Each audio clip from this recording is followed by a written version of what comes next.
Hi everybody, I'm John from Gallery GS in southwest France. After quite a break from YouTube and quite a few people commenting they want to see more demonstrations, I thought we'd have a go at exploring another of Monet's pictures, this time one of his famous bridge paintings from about 1899, which he painted in his garden in Giverny in northern France. I'm not going to try and produce an exact copy of the painting here, but through painting try to grasp the techniques Monet might have used and perhaps inspire you to have a go as well. The source image I'm using is from Wikimedia, see the link below. A few practical things out of the way first. I'm painting this on a piece of canvas board about 30 by 40 centimetres, and this is a bit less than half the size of the original. Monet painted this on the French size of about a figure 30. French canvases to this day actually have a rather strange sizing system, but that's another topic entirely. I'm using a very restricted palette of gold and acrylic paints, mainly for the drying time more than anything else. I've laid down a ground in raw sienna, but apart from that I'll be just using Darylide yellow, ultramarine blue, phthalo green blue shade, alizarin crimson and titanium white. This is very similar to the palette Monet may have used at the time, with a few modern alternatives. I think it's a really good idea to start with a restricted palette. Too many people, when they're starting out, buy a huge collection of cheap, low quality colours and then suddenly don't know how to mix them or can't remember how they mixed a colour. Starting with a very reduced palette gives you a chance to really get to know the colours that you're using. By the way, please note I don't receive any sponsorship from any of the products or manufacturers mentioned in this video. One other thing that I've introduced a bit later on is an acrylic gel, which will give me a thicker texture. This is to try and emulate Monet's really thick application of oil colour. Acrylic sometimes doesn't have a huge amount of texture, so this will give me a lot more volume and hopefully some more of the impasto effects he achieved. One of the first things that strikes me when looking at this painting is I think it uses quite a deep coloured ground underneath. Monet said to have used just light brown or light grey grounds, but I think here he uses a lot more of a deep sort of reddy brown undercolour. Right, enough of all that, let's get on with the painting. I've given my board a coat of raw sienna. I would always advise painting on a ground. It takes the real highlights out of it and allows you to add highlights in white. Just using a pencil now to get the position of the bridge and an outline of where the pond goes.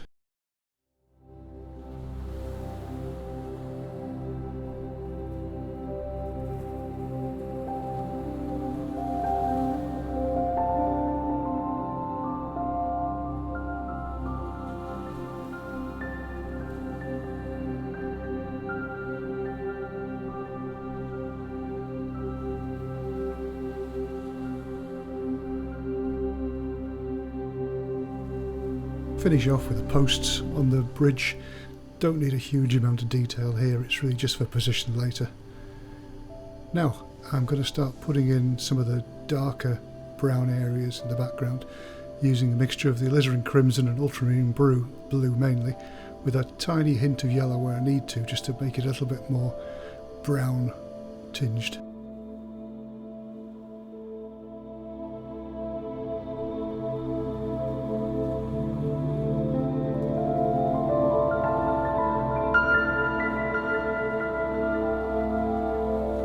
The more you look at this painting, the more you realise quite how much of that reddy brown there is there, and I do wonder if it wouldn't have been better to have covered the whole ground with this sort of colour to start with.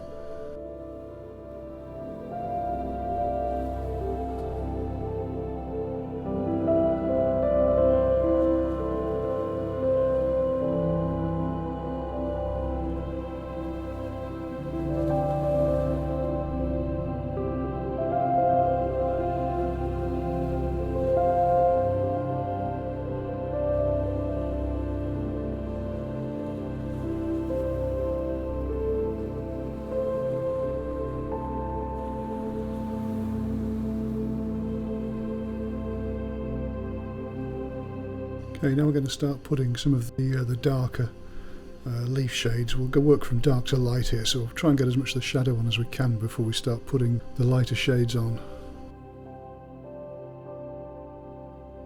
So a mixture here again of the yellow, blue and a bit of the green.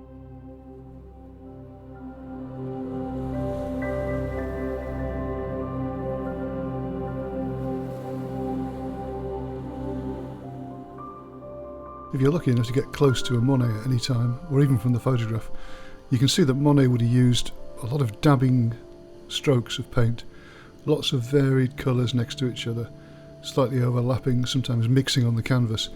So I'm trying to emulate what he did here by using lots of dabbing strokes.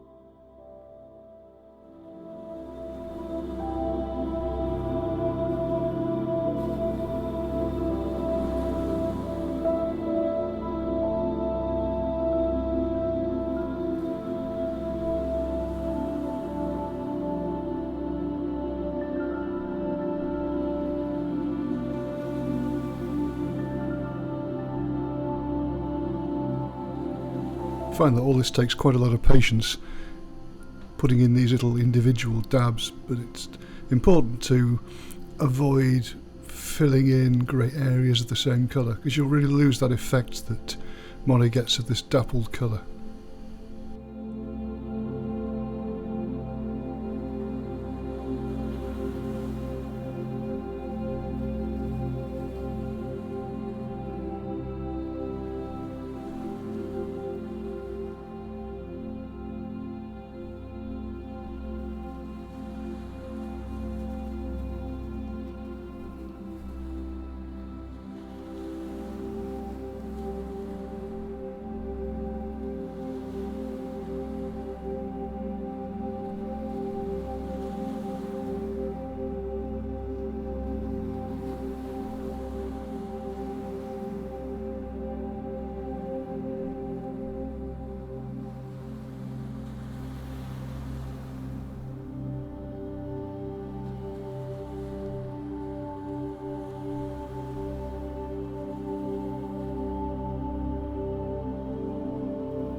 By now at this point I've got a lot of the background in, particularly the area above the bridge, and I've left patches where the water lily pads are going to go. So I'm going to start adding those in now and just comparing the colours on the canvas. Once you've mixed the colour on your palette, you've really got not a lot of idea how it's going to look when it actually gets put next to the other colours. So it's important to just keep testing different shades just to see how they look against the others.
I'm at the point now where a lot of my paint looks rather smooth on the canvas. It needs more texture. So I'm going to add some of this paste or gel that adds more body to the paint. And also a little bit of retarder, because the paste does tend to dry quite quickly. So I'm just going to slow it down a little bit so I can work with it.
I'm now going to start adding the bridge. Until now I've left spaces where the bridge is going to go, and I think this is probably the way, looking at the painting, that Monet's done it. The temptation is to paint all the trees in first and then paint the bridge over the top, which would in some ways be easier, but I think that way you'd end up painting over a lot of the texture that you'd introduce with the trees. So looking at the painting, I'm pretty sure this is the way he's attempted it.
It was at this point that I thought I'd finished as far as I could, but then the more I looked at the painting, the more I realised that there were a lot more little brush strokes in there, there were a lot more little dabs and quite a lot more texture. So I went back into it again, using quite a lot of the 3D textured paste, and just trying to get some more highlights in, get some more varied colours in. This did involve going over the whole painting more or less again, so in the interest of saving some time, I'm going to speed up the next section so that you see the whole thing, but very much speeded up.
So there you have it. For the sake of this exercise, that's the finished painting.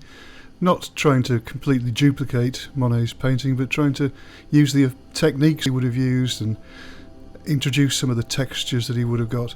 So how well it's worked, I don't know. You can see the textured gel there has made a real effect, helping give me some of those dragged brush strokes and thick paint that Monet used a lot. So thanks for watching. I hope this has been informative, useful, perhaps inspired you to have a go yourself. And until next time, thank you.